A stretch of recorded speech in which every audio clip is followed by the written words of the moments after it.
बिस्मिल्लाहिर्रहमानिर्रहीम। अस्सलाम वालेकुम dear students, I am your science instructor Ubaidur Rahman Baig. हम सेक्सुअल रिप्रोडक्शन और एसेक्सुअल रिप्रोडक्शन डिटेल अंडरस्टैंड कर चुके हैं। Very interesting.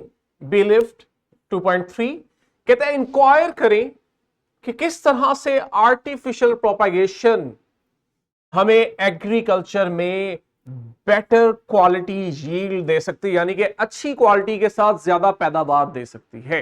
मुझे उम्मीद है आप सब बच्चे अपने प्रीवियस नॉलेज की बेस पे क्लास में ब्रिजिंग एक्टिविटी परफॉर्म कर चुके हैं।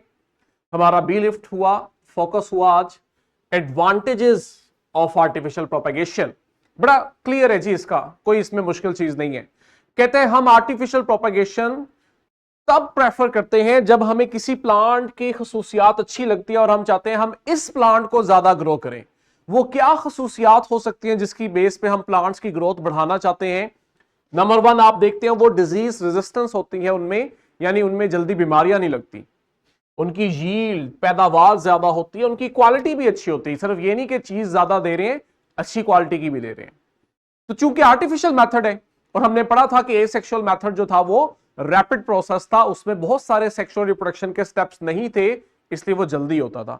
तो हमें जब भी किसी प्लांट को बहुत ज्यादा तादाद में ग्रो करवाना होता है तो हम उसके लिए एसेक्सुअल मेथड और उसमें भी आर्टिफिशियल मेथड की तरफ आते हैं। ठीक। और दूसरी चीज, हमें उसमें अच्छी यील्ड भी मिलती है, अच्छी क्वालिटी और अच्छी ट्रेड्स भी मिल रहे होते हैं, यानी अच्छी खसूसियात वाले प्लांट्स भी मिलते हैं, डिजीज रेजिस्टेंट होते हैं। आप जब भी चाहते हैं कोई एक ऐसा प्लांट जो जल्दी बीमार नहीं होता और आप चाहते हैं उसको बड़े लेवल पे उसकी ग्रोथ करवाई जाए, तो आप आर्टिफिशियल प्रोपेगेशन की तरफ आते हैं।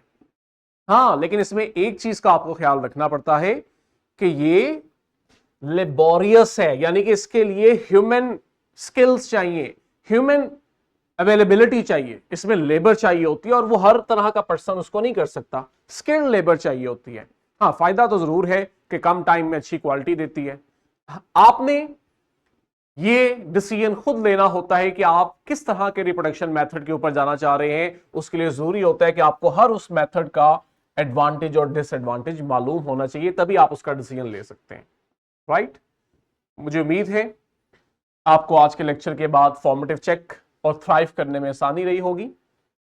कल यहीं से कंटिन्यू करेंगे, अपने लास्ट बी लिफ्ट को और इस चैप्टर को कंप्लीट करेंगे। टिल देन बच्चों, अल्लाह हाफिज।